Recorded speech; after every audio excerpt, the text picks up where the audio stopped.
This video is supported by CuriosityStream. I really didn't want to make this video.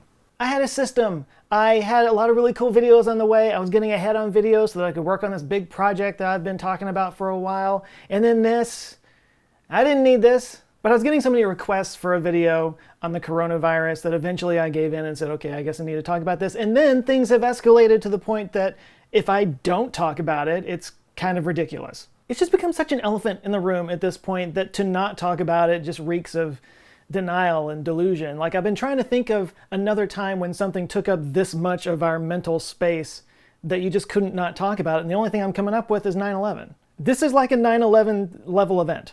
But still, I was hesitating to make this video because the story in the news is changing so much every single day that I knew that by the time I got this video made and got it out for you on Monday, everything could have changed. In fact, as I'm recording this, I realize I'm probably going to have to update this in some way, somehow, before Monday.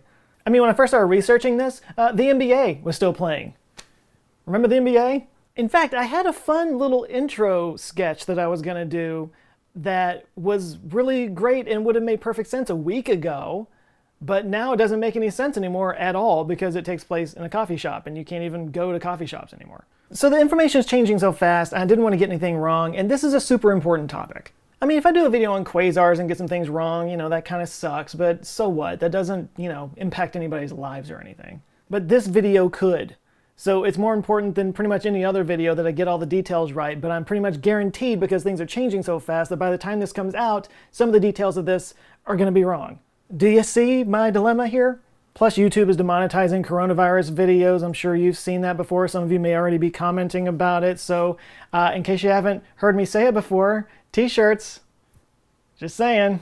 And also, as I'm looking at my subscriptions page, it's just nothing but coronavirus videos. So I'm sure you're sick of hearing about it now. I didn't know exactly how I could approach this that would be any different from anybody else's. So what I did was I tried to kind of narrow the focus of this video a little bit, and I enlisted the help of an author named David Quammen, who has written a book on pandemics, and he's going to be joining me. We did an interview. I'll be sharing clips of that. I'll share the full interview later on this week. So get comfy, wrap up in a few hundred rolls of toilet paper, and yeah, let's talk about this. As long as there have been living organisms made up of cells on this planet, there have been viruses, which are arguably non-living organisms, taking advantage of those cells to replicate. Pretty much every single living thing on the planet, lizards, birds, mammals, even plants, have viruses that are evolved specifically to use their cells to replicate, and they evolve really fast. They replicate billions of times a day. That's billions of chances for some nucleotide to get tweaked or switched around or whatever. And 99.9% of the time, it doesn't really matter. It doesn't make any real changes, but every once in a while, it does. Birds get the flu, just like we do. Viruses that have evolved specifically to thrive in birds, and mostly they're harmless to humans. They're devastating to birds, especially in the packed, viral stew of a poultry farm. But every once in a while, those animal viruses, those bird viruses, can mutate and be picked up by humans. This is called zoonosis. This actually happens pretty often in poultry farms around the world. A human can actually pick up a strain of the bird flu, and it's usually not a problem. It usually stays with that one person because it might have mutated enough to jump from a bird to a person, but it hasn't mutated enough to go from a person to a person. But again, given enough time and enough exposure, that last mutation can happen, and that's how you get things like the H5N1 avian flu that first popped up in 1997 in Hong Kong. It later had a reoccurrence in 2003 in the United States, and then again in Canada in 2014. Luckily, the bird flu doesn't travel very easily from person to person, so it has what they call a low pathogenicity, but it does have a really high mortality rate, around 60%. So what does this have to do with our current situation? Well, kind of everything. COVID-19 didn't come from birds, but it did come from the similar process of zoonosis. It originated in bats in China, and it jumped to humans at a market in Wuhan, which has led a lot of people to think that it was because people were eating bats over there. They do have bats at that market, but it's not necessarily the case that a person got it from eating a bat. Because bats are what they call reservoir hosts. This means that they can kind of carry this virus that kind of hides in bat colonies, and sometimes it affects them and gives them symptoms, sometimes it doesn't. In bats, often it doesn't, actually. But the virus rarely jumps straight from the reservoir host into humans. It usually requires an intermediary species, what they call an amplifier host, as David explains. Did it spread to 27 people or 40 people originally from one little tiny bat the size of a mouse? Probably not. So it must have gone into another animal, caught hold there, replicated. That animal became an amplifier host. That's the term. And then that animal probably somehow spread it to a number of humans. And in this case, there's been speculation. There was speculation at one point that it was a snake, but that seemed to be wrong. And then I saw some speculation that it was a pangolin. Right, the scaly anteater looking thing. That looks like an anteater or an armadillo, but I don't know if that hypothesis has been confirmed. Yeah, they haven't figured that out yet. I don't what think the so. amplifier host was. I don't think so. Okay. David, by the way, is the author of the book Spillover, Animal Infections in the Next Human Pandemic, which kind of followed his journey working for National Geographic, tracing different epidemics across various parts of the world, like the Ebola outbreak in Africa. He was kind enough to talk to us. I'll be sharing his clips throughout this video, and I'll be sharing the full interview later on this week. And by the way, have you ever wondered why bats make such great reservoir hosts? David did have something to say about that too. Bats seem to be overly represented as reservoir hosts of scary new viruses. Seem to be overly represented. Now, that involves two things. One, bats are the most diverse order of mammals that exists. Oh, okay. There are a lot of different kinds of bats. 1 in every 4 species of mammal is a species of bat. Wow, okay. I knew it was a lot, but that's a lot. Yeah, 1 in 4. So they seem to be overrepresented, maybe because they're overrepresented in the diversity of mammals. Okay. But they probably are overrepresented even beyond that.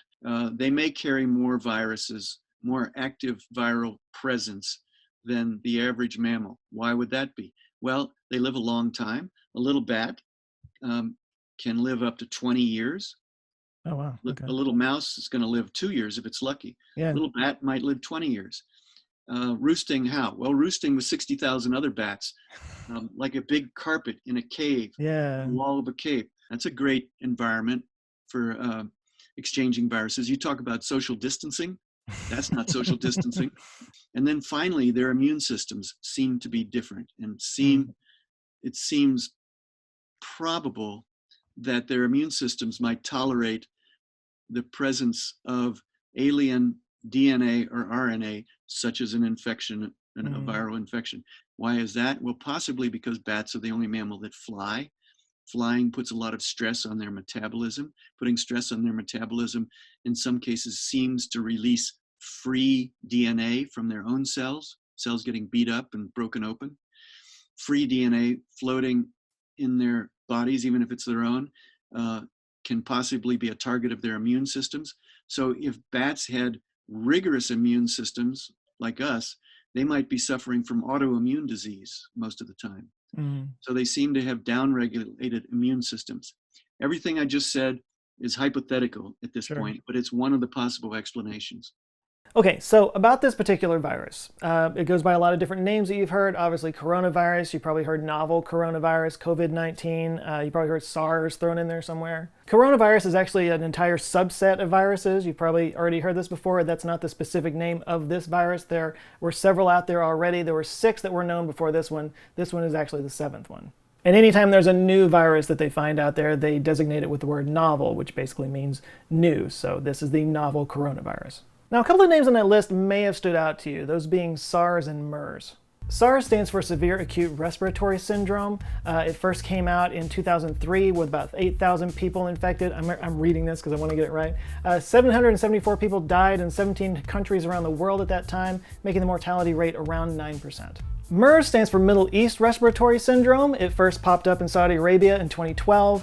There have been other outbreaks in 2015 and 2017. So far, there have been 2,500 cases total from MERS and all those outbreaks, and 862 deaths, which makes the death rate around 34%. So this new virus was determined to be a new strain of the 2003 SARS virus, so it was named SARS-CoV-2. That's the actual name of the virus. COVID-19 is the name of the actual disease that this virus causes, and it was named that. It stands for Coronavirus Disease 2019 because it was first isolated in 2019, barely, on like December 30th. So yeah, just like HIV is the virus that causes the disease AIDS, SARS-CoV-2 is the virus that causes the disease COVID-19.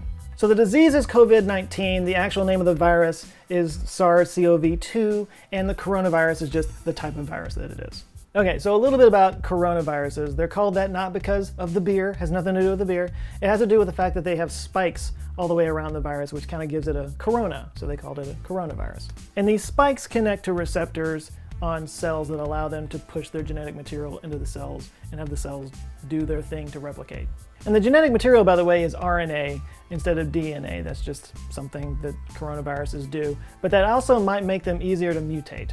And coronaviruses also usually affect the lungs, which is why SARS and MERS both have the word respiratory in there because it attacks the lungs. But whereas SARS had around a 9% mortality rate, MERS had a 34% mortality rate, COVID-19 is more of around 4% mortality rate. But again, this is changing every day. But the death rate really is almost misleading. That's not the worst thing about COVID-19. The problem with COVID-19 is that it spreads so easily and it's so contagious that even though the death rate is the lowest of the three that I just talked about, it has already in 3.5 months killed more people than SARS and MERS combined infected in 17 years. And I'm really trying hard to not use any numbers in this video because I'm sure those numbers will have already doubled by the time you see this. So yeah, the death rate isn't what's important here. What's important here is what they call the R number, which is the number of people that each infected person can infect. Any R value that's above 1 is considered exponential. A virus with an R number of even 1.15 is still considered exponential because you're still infecting more people than that 1 number. Whereas, say, one with an R value of 0.85, just a little bit below 1, that's considered a disease that is under control or on its way out. The R number of COVID-19 is somewhere between 2 and 3, so it is not under control. It is still exponentially growing. Also, by the way, if you ever wondered why people made such a big deal about measles, the R value of measles is between 12 and 14. And one of the reasons why this spreads so easily is because the symptoms are all over the map, and they affect everybody a little bit differently. For some people, it spirals into fatal pneumonia. For some people, it's more like a light flu, and some people barely have any symptoms at all. And as we've all heard, you can actually carry the virus for about 5 days and be completely asymptomatic and not even know you have it. So how big of a deal is that? Well, consider HIV. HIV is really not that contagious. You can only get it through direct contact with blood or any kind of sexual contact. But it's got a really long incubation period that lasts for years, and you can be spreading it during all that time and not even know that you have it. And how did that work out for us? Well, I'll let David explain. I said, this is the biggest thing since the flu of 1918 in terms of infectious disease in the world. That's incorrect. Okay. There are a couple of things, including something called AIDS, that are important to remember. Heard of it. Yeah. 35, are we up at 35 million deaths at this point?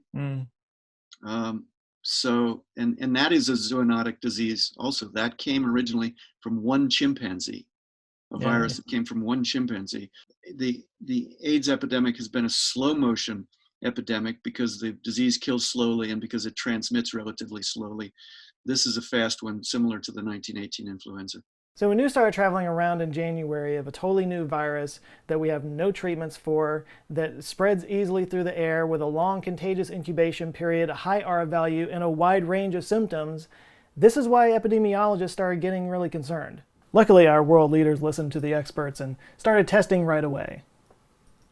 You know how in every Hollywood disaster movie there's always some scientist telling the army or the president that there's this horrible thing coming and nobody listens to him and you're watching it and you're like, that would never happen in real life. That's totally happening in real life. To be fair to the world leaders though, a lot of people aren't taking this seriously enough, especially young people. So all the old folks out there, if you'll pardon me for just a second, I'm gonna turn over here and talk to the youths for a minute. Hi youths.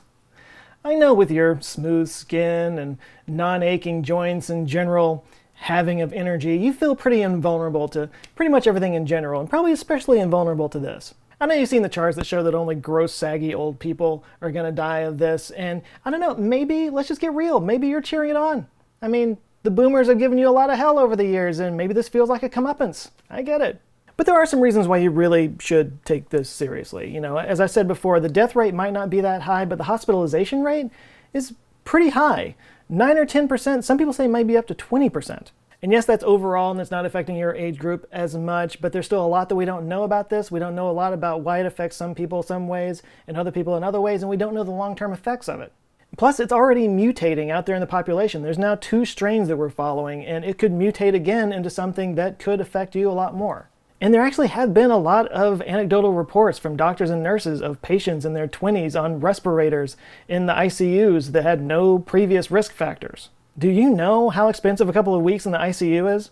And yes, you may survive, but we don't know what kind of permanent damage this can do to the lungs, how that might affect you for the rest of your life or leave you vulnerable to other infections later on. So look, I'm not trying to pick on millennials here. That's never been my thing, but I've been hearing a lot of people my age and younger being really flippant about this and just being like, oh, it only kills old people. And here's the thing, first of all, that's not true. Second of all, you don't know what kind of damage it can cause for you for the rest of your life. And number 3, you should care about other people. So look, I'm not going to waste your time talking about all the things that you need to be doing, the washing the hands, the self-isolation, flattening the curve, reducing the strain on the hospitals, all that kind of thing. You've heard all that a million times before. I'm not going to waste your time talking about it here. But at the risk of being yet another bearer of bad news, I do have to talk about how this is really just the beginning. This sudden germophobia, this self-isolation, this new way of kind of being in the world, working from home, doing all that kind of stuff, this is the new normal, and it's going to be for quite some time. It's going to be at least a year before we have any kind of vaccine that can actually put an end to this thing. So we're going to have to sort of self-vaccine through isolation for a long time. And this may kind of go away a little bit in the summer. Viruses do tend to kind of do that. But if the pandemic of 1918, the Spanish flu outbreak of 1918, has any bearing on this, it will actually come back in the fall stronger than ever. So however you're feeling about this, the bad news is, sorry, you're just gonna have to get used to it. This is our new reality. COVID-19 is not going anywhere anytime soon. A lot of businesses are gonna suffer, a lot of people are gonna lose their jobs. We could see an economic depression or at least a very severe recession in the coming year or 2. A lot of governmental policies are gonna be passed to try to offset the worst of this. A lot of fingers are gonna be pointed, a lot of credit's gonna be taken. And oh yeah, a lot of people are gonna die. There is a decent chance that somebody you know will die this year from this disease. I know that sounds like over-the-top fear-mongering, but it's really not outside the realm of possibility. A lot of what we're talking about right now, it still feels very abstract to us, but it's not gonna stay that way. At some point in the next few months, this is gonna get very personal and very real to all of us. But we will eventually get through this. Hopefully a little wiser on the other side. Maybe we'll actually start listening to experts again. If history is any guide, it usually takes some kind of massive disaster for us to make some real positive changes in society. And there's a lot of reasons to be positive. There's been a lot of positive response out there, a lot more community building that's been going on. People seem to be a bit more compassionate with each other than they were before. Here in my neighborhood, we got a Facebook page, and some people put together a little shamrock hunt for the kids. So they asked everybody to put shamrocks up in their windows. So people did that, and they took their kids around and they took pictures of it just as a way of putting some joy out there in the world. People are trying harder to patronize small businesses. They're a lot more vulnerable in times like this, as we should be doing. This will get worse before it gets better. But sometimes it takes a big setback to move society forward. In the meantime, to quote Mr. Rogers, focus on the helpers. There's going to be a lot of heroes that come out of this whole thing. One that definitely needs to be called out right up front is Dr. Li Wenyang. He was an ophthalmologist in Wuhan, and he's considered the whistleblower of this whole thing because he posted on social media about a SARS-like virus that he was seeing in some of his patients. This was on December 30th, and he was actually arrested by the Chinese government and admonished for spreading rumors, which I guess is something you can get arrested for over there. And he actually wound up contracting the disease eventually and died of it on February 7th. He was only 33 years old, so yeah, again, it's not just old people. But healthcare workers on the front lines of this thing, thank you. I know your lives are already being turned upside down and you're putting yourself in harm's way. If you are one of them, I want to extend my thanks, and anybody out there who knows any healthcare workers, reach out to them, help them out in any way that you can. They are total heroes in this situation. Truckers and delivery drivers are going to be the unsung heroes in this whole thing. They're keeping our supply chains moving. They're keeping the shelves stocked and the food in our pantries. Without them, everything would grind to a halt. And they don't have the luxury of just sitting at home and waiting this thing out. They're putting themselves out there. So to you guys, thank you. And if you know any people that work in the service industry, in the event industry, in the travel industry, they're going to be hit hardest by this. So help them out in any way you can. But one last thing, when I say that this is not going to be the end, COVID-19 is not the end, when I say this is the new normal, I'm not just talking about COVID-19. There will be more viruses like this. This is not the last of them. As we continue to spread into more wild habitats, as we continue to do factory farming and creating those conditions, as the planet continues to warm, as we travel more than we've ever traveled before, we are creating more and more opportunities for these kinds of animal to human jumps in viruses than we've ever seen. I'll let David have the last word on that one. Well, this coronavirus has gone so far now that it's going to be difficult for people, once it's under control, once we've dealt with it, no matter how terrible it's been, or maybe not so terrible, it's going to be difficult but not impossible for people to forget how unprepared we were for this one. We need people to remember and be better prepared for the next one. So yeah, if there's anything we can learn from this virus and from this experience, is that we're all in this together. Classes, races, nationalities, none of that matters anymore. We are all in this together, and we have to help each other out. My social distancing means somebody else's life. You know, taking care of others is taking care of ourselves. Until Elon can get 1 million people on Mars, there's just nowhere else for us to go. And we're also in this together with all the animals on the planet. You know, we've always liked to think of ourselves as separate from the animals, but we're not. Zoonotic viruses like this just remind us that we are just one of millions of species occupying this big blue petri dish out there in space. I want to thank David again for taking the time to talk with me. Again, I'll be putting out the entire interview on Thursday, but if you want to check out his book, which I highly recommend, it's called Spillover. I'll be putting a link down in the description below. And if you want to keep up with the latest news on coronavirus, one good place to go is the Breakthrough series, which you could find on CuriosityStream. Breakthrough is an exclusive weekly series that explores the top science stories of the day, and they've done a couple of episodes on the coronavirus recently. They'll be on the leading edge of that topic in videos in the future, I'm sure. That, of course, is just one of many series on CuriosityStream, as well as feature-length documentaries on everything from health, astrophysics, history, and more by some of the best filmmakers in the world. Look, if you're wondering what to do with all this time where you're stuck at home right now, CuriosityStream is a great way to go if you like the kind of content I make. I can only make so many videos. It's definitely a go-to streaming service for me, and it's only $2.99 a month, so it's easily the best bang for your buck. Especially since when you sign up for CuriosityStream, you also get access to Nebula, a streaming service by educational YouTubers like Minute Physics, Real Life Lore, Real Engineering, and myself, where you can go see our videos ad-free as well as Nebula originals that you can't find anywhere else. It's a space where your favorite creators can explore new ideas and work outside the confines of the YouTube algorithm. So if any of that sounds good to you, you can give it a try for 30 days for free if you go to curiositystream.com/joescott. And again, you get access to Nebula along with that. And when your 30 days is up, again, it's only $2.99 a month. It's awesome. So curiositystream.com/joescott. Link is down in the description. Big thanks to CuriosityStream for supporting this video, and a huge shout out to the Answer Files on Patreon that are supporting my team and really helping to keep this whole thing afloat. We need it now more than ever, so I really do appreciate you guys. There's some new people that have joined. Let me shout out their names, murder their names real quick, I should say. Sam Chalmers, this is the best one. Freejon Gulgogson, I think that's an Elfish language. Larry Seiden, Jeff Alexander, Nishant Reviewer, Todd Jones, and Jen Hollingsworth.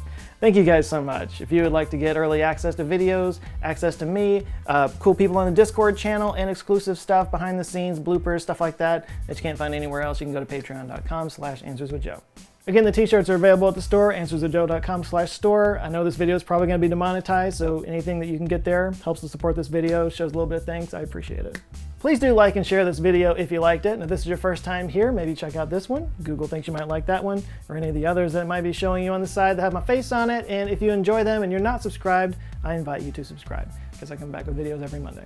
So before we go, I just want to wish you guys to be safe.